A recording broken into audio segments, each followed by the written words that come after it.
The Shijingshan Eight Women Massacre, a night of unspeakable horror. In this episode of Truth and Tales, tragedy takes us to the heart of Beijing, 1999. A quiet residential compound, a shared dormitory filled with the dreams of 8 young women far from home, and a nightmare that erupted just steps away. The Shijingshan Massacre, a crime of unimaginable brutality, committed in the dead of night by the last person anyone suspected, the ordinary neighbor next door. 8 vibrant lives extinguished in a frenzy of violence that left a city reeling and exposed a darkness hiding in plain sight. This is a story of lives lost, a community shattered, and a chilling reminder of the evil that can lurk behind the most unassuming facade. Welcome to Truth and Tales, where we uncover the darkest true crime stories from around the world. I'm Yokuzi, and before we dive into this chilling case, don't forget to subscribe, like, and share to help us bring more untold stories to light. Now, let's begin. Chapter 1. Introduction. The final days of May 1999 in Beijing held the usual hum of a rapidly modernizing metropolis.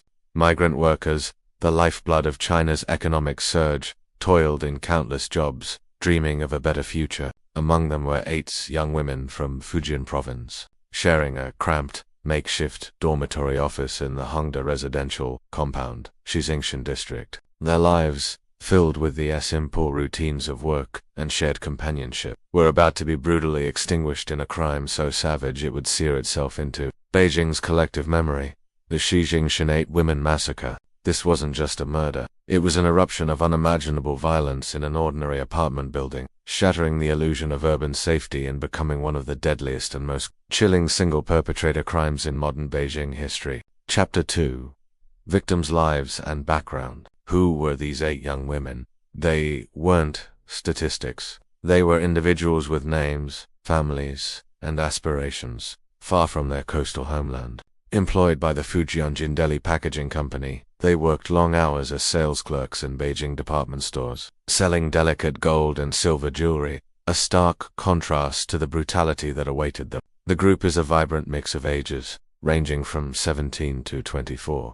We have Lin, the wise 24-year-old dorm supervisor, who keeps everyone in line, and then there's Zhao Meifan, who's 22 and always up for a good chat. Wu Shengden and Wang Kuihong are both 20, bringing their youthful energy and creativity to the mix. Next, we have Li Maipin and Su Weilin, both 19, who are just bursting with ideas and enthusiasm. Huang Jirong, at 18, adds a fresh perspective, while the youngest of the bunch, 17-year-old Chen Shumai, brings that sweet, youthful charm. Each one of them adds a unique flavor to the group, making it a dynamic and exciting environment. Imagine them sharing meals in their small 3-bedroom apartment, writing letters home to Fujian, saving meager wages, perhaps whispering about dreams of marriage, education, or simply sending more money back to support aging parents or younger siblings.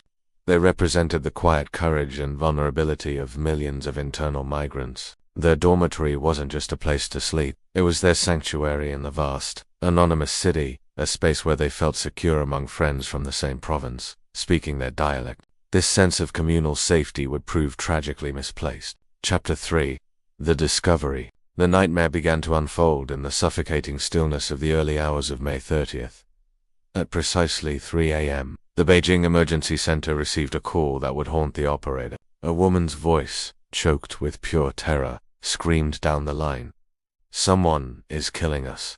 He's got a knife. He's killing us all." Before the dispatcher could confirm the address or gather details, the line went dead, cut short by unimaginable violence. Minutes later, at 3:06 a.m., a second call pierced the night, this time from a resident in a nearby building.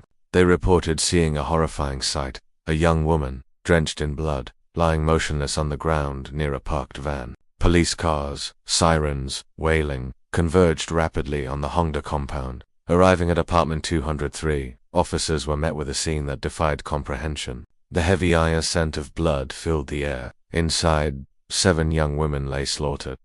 On beds, collapsed against walls, sprawled on the floor, each bearing the savage signature of multiple deep stab wounds. The violence was frenzied, excessive. Outside, near the van, lay the 8th victim, Zhao Mai. Evidence suggested she had made a desperate, wounded dash for help. only to be hunted down and finished off mere steps from potential safety. The sheer scale of the carnage was staggering.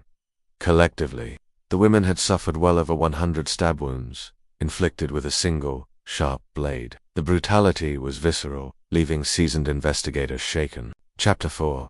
The crime scene. The apartment was a tableau of horror. Blood saturated the floors, sprayed across walls, and soaked into bedding. Yet, amidst this chaos, chilling details emerged. There was no sign of forced entry. The killer had entered and exited with unnerving ease, suggesting familiarity or careful planning. Adding to the mystery, valuables remained untouched. Investigators found approximately 20,000 yuan hidden away. The women's mobile phones were also left behind, directly contradicting the initial assumption of a robbery gone wrong. Crucial forensic evidence lay on the floor. 2 distinct sets of bloody footprints. One pattern was made by someone wearing socks, the other by someone in slippers. It appeared the killer had removed his shoes upon entry to move silently, leaving sock prints initially, and perhaps donned the slippers found at the scene later. The lack of robbery and the extreme overkill pointed towards motives far deeper and darker than mere theft. Chapter 5. The suspect emerges. Attention swiftly focused on the apartment next door, 202. Living there was Zhao Lian, a 37-year-old technician at the nearby Beijing Shaogang steel factory. On the surface, he seemed like the last guy you'd think could be a monster. Married, with a cute 6-year-old kid, and no history of trouble. He had a steady job, but neighbors whispered about him being super withdrawn, like he was always hiding in his shell. There was this odd vibe that made people uneasy, like he was a puzzle piece that just didn't fit. It's wild how someone can seem so normal yet feel so off, right? It makes you wonder what's really going on behind closed doors. He hardly ever talked to anyone and always seemed to be bubbling with some kind of inner frustration. Plus, his apartment had a balcony right next to the victim's. Investigators noted that the women often left their balcony door unlocked at night for ventilation, especially as summer heat built. From his window, Zhao had an unobstructed view directly into the young women's living space, a proximity that likely festered into obsession. Chapter 6. The investigation. While Zhao initially claimed he heard nothing that night, a claim contradicted by other residents who reported cries and commotion, investigators were methodical. They conducted a sweep of the building, collecting footprint samples from all male residents for comparison. Zhao was initially reluctant, even attempting to avoid providing his prints, but ultimately complied. The match was damning. His footprints perfectly aligned with the bloody sock prints found throughout the crime scene. This was the first major break. Analysis confirmed his blood type matched the mysterious type O blood found mingled with the victims. At the scene, blood that couldn't be accounted for by the 8 women. Then came the physical evidence on Zhao himself, a fresh, deep cut on his left thigh. The evidence was overwhelming and irrefutable. Chapter 7. The murder night. Faced with the concrete evidence, Zhao Lianrong confessed, revealing a plan born of simmering resentment and dark fantasy. He claimed he had contemplated robbery for months, fixating on the women next door. Jealousy gnawed at him, jealousy of their youth, their camaraderie, and a perception that they lived more comfortably than his own struggling family. On the night of May 29th, when his wife left for her night shift and his son fell asleep, he made his move. Dressed in dark clothing, he removed his shoes, wearing only socks for stealth. He climbed perilously from his own window, ledge onto the shared balcony, and slipped silently through the unlocked door into the south bedroom. What happened next descended into a frenzy of unimaginable violence. Startled by finding more women present than he anticipated, he attacked immediately and indiscriminately with the knife. Panic erupted. Zhao Mifang managed to break free and flee outside, screaming for help. Zhao pursued her relentlessly, stabbing her to death near the van, the victim seen by the neighbor who made the second emergency call. Inside, chaos reigned. Lin Fengrong, the supervisor, realizing escape was impossible, locked herself and possibly others in a north bedroom.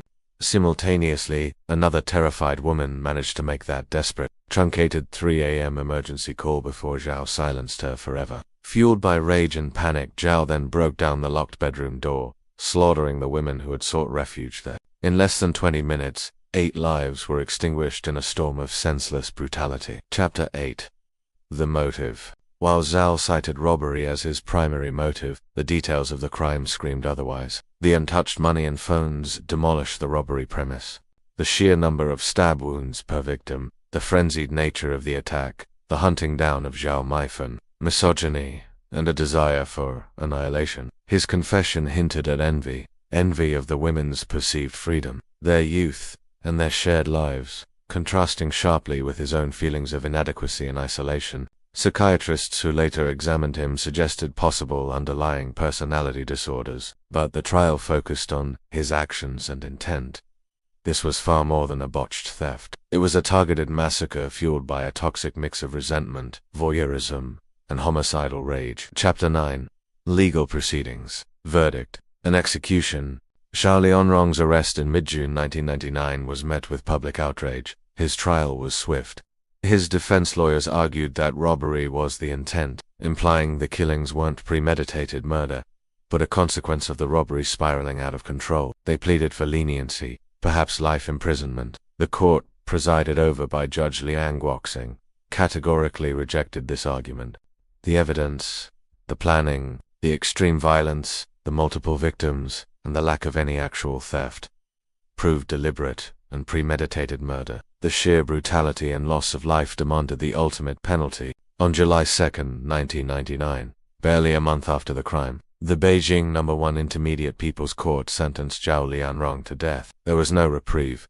On July 21, 1999, sentence was carried out. Zhao Lianrong was executed by firing squad. Chapter 10. Aftermath, Legacy, and Reflection. The Shijingshan Massacre left deep scars. 8 families in Fujian were devastated, their hopes for their daughters obliterated. The Beijing migrant worker community, especially young women, was plunged into fear and distrust. The case exposed terrifying vulnerabilities: the isolation of migrant dormitories, the potential for hidden danger lurking behind the facade of normal neighbors. It sparked discussions about worker safety, mental health awareness, and the pressures of urban life. The sheer senselessness of the violence, the destruction of so many young lives by a seemingly ordinary man living next door, became a grim lesson in the potential for darkness within the mundane. Memorials were held in Fujian. The case remains a stark reference point in Chinese criminology and true crime accounts, a chilling reminder of a night when ordinary walls couldn't contain extraordinary evil. It forced a reckoning with the hidden tensions and dangers faced by those who come to the city seeking opportunity. Closing.